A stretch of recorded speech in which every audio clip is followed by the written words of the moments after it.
세상의 작은 공포 불개미를 소개합니다. 불개미는 쏠 때 심각한 문제를 일으킬 수 있는 독을 주입합니다. 대부분의 사람들에게는 불타는 듯한 느낌과 부어오른 자국만 있을 뿐입니다. 하지만 알레르기가 있으면 생명이 위험할 수 있습니다. 이 개미들은 우리 발밑에 캠프를 설치합니다. 무리를 짓는 속도가 빠르고 자신의 식민지를 맹렬히 보호합니다. 침입자에게는 무자비합니다. 슈미트 곤충 쏘임 지수에서 최고 4점 중 1.2점 정도죠. 갑작스러운 충격으로 느껴지지만 벌에 쏘였을 때보다 따가운 느낌은 덜합니다. 이 개미들은 중남미와 같은 열대지방 출신입니다. 하지만 이제는 북미와 같은 일부 온대 지역에서도 볼 수 있습니다. 불개미 군집에는 여왕, 날개 달린 수컷과 암컷, 다양한 유형의 일꾼 등 엄격한 위계 질서가 존재합니다. 불개미는 화학물질과 소리를 통해 의사소통을 합니다. 이 속에 가장 악명 높은 개미는 붉은 불개미입니다. 이 개미는 남미에서 건너와 미국 남부를 침범했습니다. 이들은 큰 흙더미를 쌓아 농사를 어렵게 만들고 농작물에 피해를 줍니다. 방제가 거의 불가능해요. 게다가 이제는 또 다른 침입종인 긴다리 비틀개미까지 등장했습니다. 이 개미는 토종 생태계에 위협이 되고 있습니다. 개미는 위험할 정도로 비우호적인 것으로 밝혀졌어요. 화려한 색깔의 물집 딱정벌레는 세계에서 가장 위험한 곤충 10가지 중 하나입니다. 다행히도 큰 무리를 지어 공격하지 않는 한 인간에게는 치명적이지 않습니다. 하지만 말과 같은 대형 동물에게는 심각한 위협이 될 수 있어요. 물집 딱정벌레는 킨타리딘이라는 독소를 생성하여 사람에게 피부 물집을 일으킵니다. 과거에는 사마귀와 관경병까지 치료할 수 있다고 믿었고 일부 사람들은 사랑의 묘약으로 사용하기도 했습니다. 하지만 이는 위험한 짓입니다. 1950년대 한 남성이 칸타리딘이 든 사탕을 2명의 여성에게 준 혐의로 투옥됐는데 비극적인 결과를 초래했습니다. 이 딱정벌레는 함부로 다루면 안 됩니다. 이 딱정벌레를 만지거나 섭취하는 것은 매우 위험해요. 딱정벌레는 알팔파와 건초에 끌립니다. 말이 먹이를 먹다가 딱정벌레 몇 마리만 먹어도 칸타리딘이 충분히 방출하여 말을 죽일 수 있습니다. 남미에서 온 이 귀여운 애벌레의 이름은 로노미아 오블리쿠아이며 지구상에서 가장 위험한 애벌레입니다. 강력한 독으로 인해 여러 명이 사망한 것으로 알려져 있습니다. 이것은 큰 누에 나방의 애벌레 단계입니다. 다 자라면 아름답고 무해한 누에가 됩니다. 하지만 어린 누에를 발견했다면 멀리하는 것이 좋습니다. 독성은 독을 주입하는 강모에서 비롯됩니다. 이 독은 포식자에 대한 방어 메커니즘으로 작용합니다.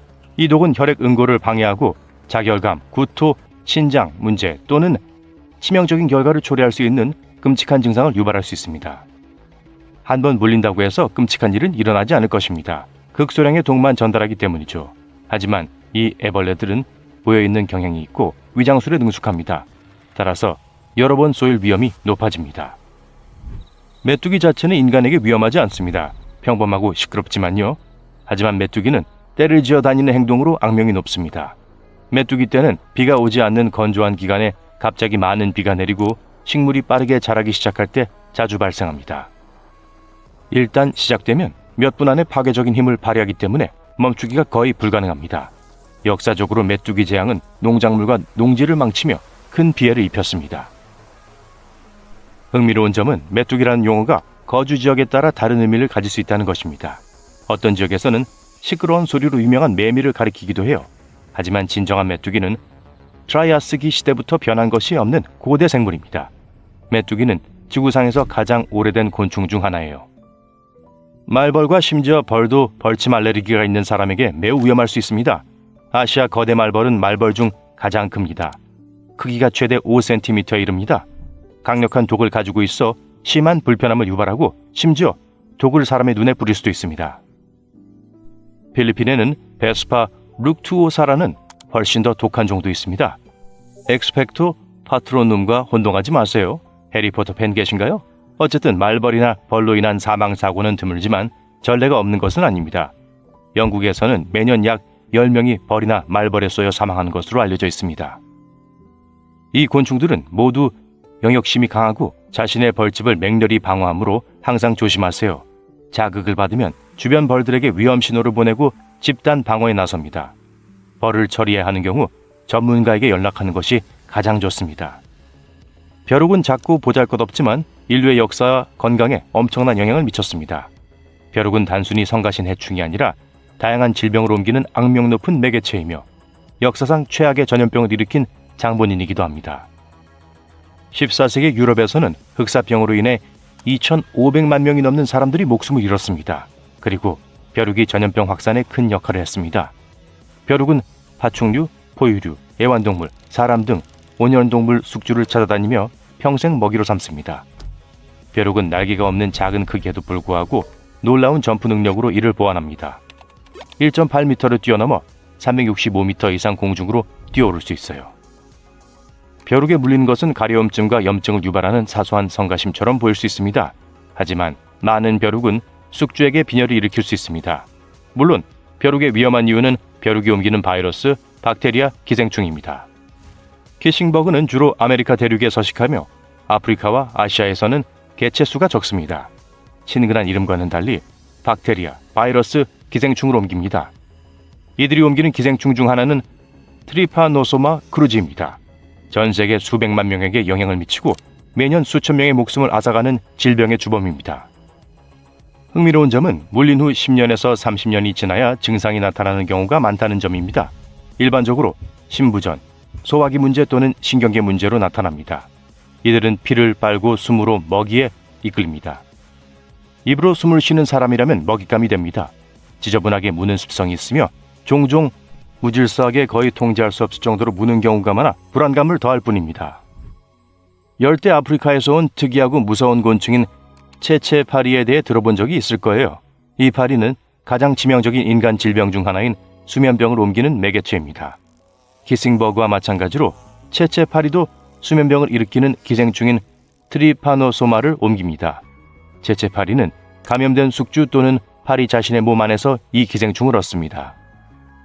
수면병은 증상이 즉시 나타나지 않습니다. 물린 후 증상이 나타나기까지 1주에서 3주가 걸립니다. 발열, 두통, 관절통, 가려움증 등이 나타납니다. 병이 진행되면 신경계를 침범할 수 있습니다. 혼란, 불면증, 균형감각 상실로 이어집니다. 치료하지 않으면 혼수 상태에 빠지고 치명적인 결과를 초래할 수 있습니다. 다행히도 수면병은 치료가 가능하며 사망자 수는 감소하고 있습니다. 체체파리는 역사적으로도 중요한 의미를 지니고 있습니다. 이 파리의 존재는 아프리카에서 유럽의 식민지 확장을 방해했습니다. 그리고 세계에서 가장 위험한 곤충의 왕관은 바로 모기에게 돌아갑니다. 놀라운 일이 아닙니다. 모기는 작은 크기에도 불구하고 엄청난 영향력을 행사하며 매년 다른 어떤 동물보다 많은 인명피해를 유발할 뿐만 아니라 역사에 지울 수 없는 흔적을 남겼기 때문이죠. 이 작은 곤충은 문명 전체에 흥망성쇠에 영향을 미쳤어요. 예를 들어 말라리아는 로마와 그리스와 같은 고대 문명을 크게 약화시켰습니다. 흥미로운 점은 모기 자체가 위험한 것이 아니라 기생충이 위험하다는 것입니다. 박테리아와 바이러스는 모기에 물려서 전염됩니다. 이 작은 공포의 존재는 다양한 질병을 퍼뜨립니다. 말라리아 외에도 활혈병도 있는데 이는 열대지방에서 체체파리와 마찬가지로 유럽인들의 식민지 개척을 방해했습니다. 그중 가장 무서운 것은 아노펠레스 모기입니다. 아노펠레스 모기는 곤충계의 최상위 포식자입니다. 다른 어떤 곤충보다 더 치명적인 결과와 질병을 일으키는 원인이죠. 이 작지만 강력한 적과 어떻게 싸울 수 있을까요? 예방이 답입니다. 주변에서 고인물을 없애고 모기 방제 방법을 실천해야 합니다. 우리는 위험한 곤충으로부터 우리 자신과 지역 사회를 보호하기 위해 항상 한 발 앞서 나가야 합니다. 벌은 1억 3천만 년 전에 지구에 처음 나타났으며 공룡들보다 오래 살고 있죠. 이들이 이렇게 오랫동안 생존할 수 있었던 건 벌 사회의 엄청나게 복잡한 구조와 팀워크 덕분이에요. 각각의 벌들은 자신의 역할과 책임이 있어요. 어떤 벌은 집을 짓고 수리하고 어떤 벌은 그걸 지키고 다른 벌들은 벌집을 청소하고 음식을 구하죠. 하지만 벌집에 몰래 들어가 이 전체 시스템이 어떻게 작동되고 있는지 알아낼 수 있다면 과연 안에서 무엇을 보게 될까요? 불가사의하게도 경비병들을 지나가기가 쉽네요. 하지만 만약 여러분이 다른 서식지에서 온 벌이라면 순순히 여러분을 들여보내지 않을 거예요. 경비벌들은 꽤 위협적으로 보여요. 벌집 입구에서 앞다리를 공중에 들고 4개의 뒷다리로 서 있어요. 이 벌들은 더듬이와 앞다리로 벌집으로 들어가는 모든 곤충들을 조사합니다. 각각의 벌집에는 고유의 냄새가 있어요. 그리고 경비벌들은 벌의 냄새를 맡음으로써 이 벌이 자신들의 군집에 속하는지 알 수 있죠. 벌집에 사는 벌들만이 안으로 들어갈 수 있어요. 갑자기 이상한 걸 보게 돼요. 경비벌 중 한 마리가 침입자를 발견했어요.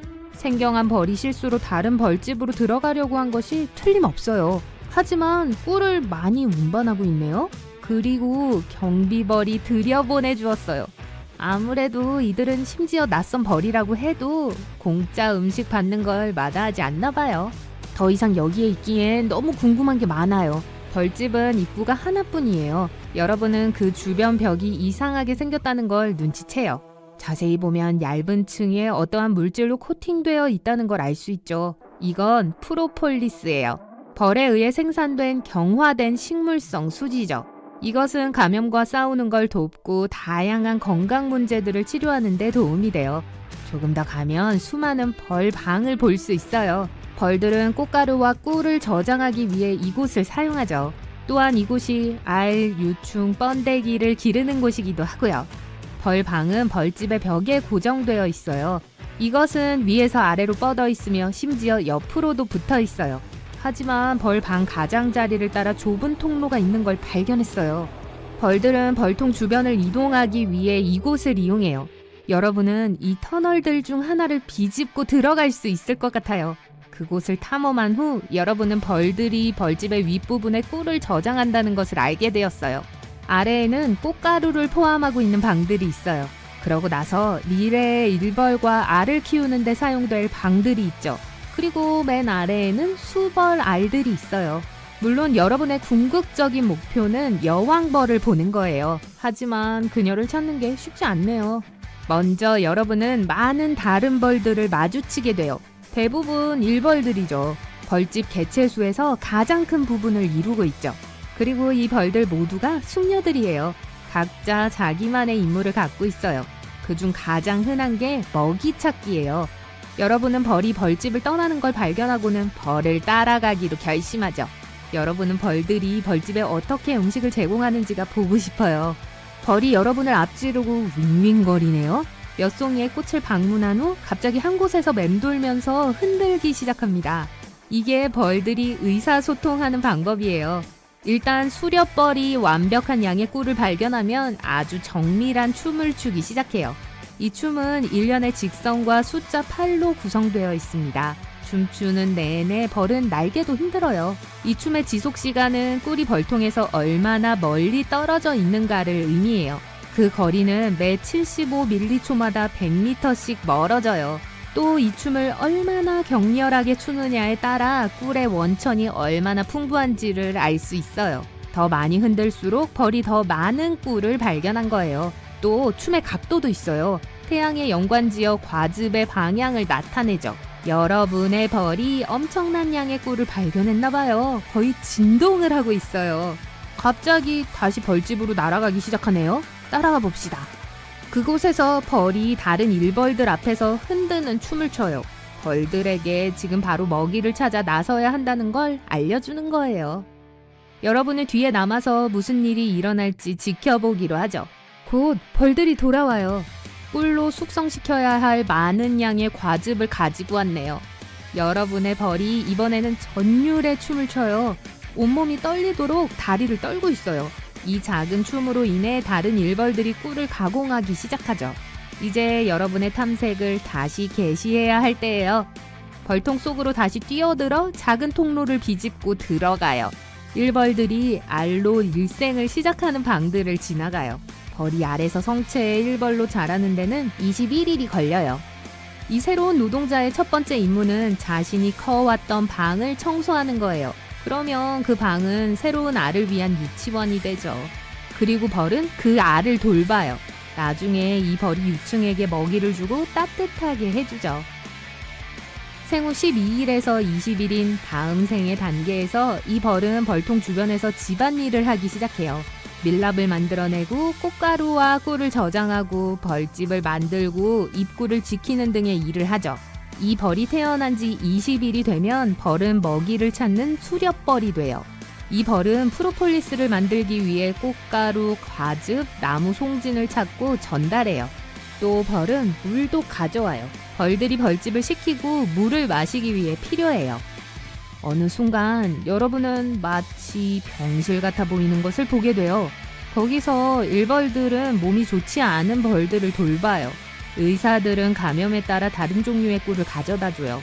다른 도리가 없다면 벌집에서 아픈 벌을 꺼내줘. 이게 벌 굴락이 병드는 걸 막는 데 도움이 돼요. 그리고 온도를 조절해주는 벌도 있어요. 벌집의 온도는 보통 35도씨 정도예요. 이런 식으로 유지하는 게 중요해요. 더 덥지도 춥지도 않게 해요. 그렇지 않으면 알이 부화하지 않을 거예요. 여러분은 한 무리의 벌들을 보고 바로 온도벌이라는 걸 알아차렸죠. 분명 벌집의 온도가 떨어졌어요. 그리고 지금 벌들은 집을 따뜻하게 하려고 하고 있어요.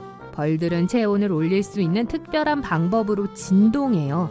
그리고 여러분은 주변의 공기가 조금 더 따뜻해지는 것을 느낄 수 있죠. 그리고 벌집을 시원하게 해야 하면 벌들은 가서 물방울을 모아요. 그러고 나서 이 물을 등에 얹어서 갖고 와요. 일단 벌집에 들어가면 온도벌들은 날개를 매우 빠르게 윙윙거려서 물을 증발시키고 온도를 낮춰요. 여러분은 더 나아가다가 전에 보지 못했던 벌을 곧 만나게 돼요. 큰 눈, 큰 몸을 하고 있지만 침이 없네요. 이것은 벌집에 있는 유일한 수컷벌인 수벌이에요. 수벌은 먹이를 찾을 수 있는 도구도 없어요. 수벌의 유일한 목적은 여왕과 짝짓기를 하고 여왕을 돌보는 거예요. 수벌의 수명은 그리 길지 않아요. 우선 만약 수벌이 여왕벌과 짝짓기를 하게 된다면 그 과정에서 살아남지 못해요. 그리고 만약 식량이 부족하거나 겨울이 다가오면 일벌들은 보통 벌집에서 수벌을 내쫓고 다시 못 들어오게 해요. 와, 가혹하네요. 마침내 보육원이 보일 때까지 계속 걸어요. 거기서 일벌의 2배 크기인 벌을 발견해요. 여러분의 임무가 끝났습니다. 여왕벌이에요. 이 벌은 벌집에서 가장 중요해요. 알을 낳을 수 있는 유일한 벌이거든요. 그녀의 이런 존칭에도 불구하고 여왕벌은 실제로 통치를 하지 않아요. 그리고 여왕벌의 뇌는 일벌의 뇌보다 작아요. 하지만 전체 벌집의 분위기에 영향을 미치는 특별한 페로몬을 생산해내죠. 또한 여왕벌은 군집의 모든 벌을 낳아요. 여왕벌이 아직 애벌레일 때 일벌들은 여왕벌에게 로얄 젤리를 먹여요. 그건 설탕 함량이 매우 높은 끈적거리는 물질이죠. 이러한 식습관과 더불어 더 큰 방 덕분에 더 큰 몸집으로 크게 되고 미래의 여왕벌은 페로몬을 방출할 수 있는 능력을 갖추게 되죠. 여왕벌이 수벌과 짝짓기를 하고 나면 다시 벌집으로 돌아와요. 3일 뒤 여왕벌은 알을 낳기 시작해요. 그리고 절대 멈추지 않죠. 여왕벌은 매 20초마다 한 개의 알을 낳으면서 특히 봄에 열심히 일해요. 그러니 연말이 되면 서식지에 이미 3만에서 6만 마리의 벌이 살게 되죠. 하지만 잠깐, 여기 이상한 일이 일어나고 있어요. 한 무리에 사실 굴락의 반은 되는 엄청 많은 수의 일벌들이 여왕벌을 따라 벌집을 떠나요. 그 뜻은 굴락이 너무 커졌다는 걸 의미해요. 여왕벌은 짝짓기 이후 처음으로 밖으로 나갑니다. 그리고 전체 무리가 새로운 보금자리를 찾아 떠나죠. 다시 벌집 안에는 새로운 여왕벌이 8일 후 알에서 부화해요.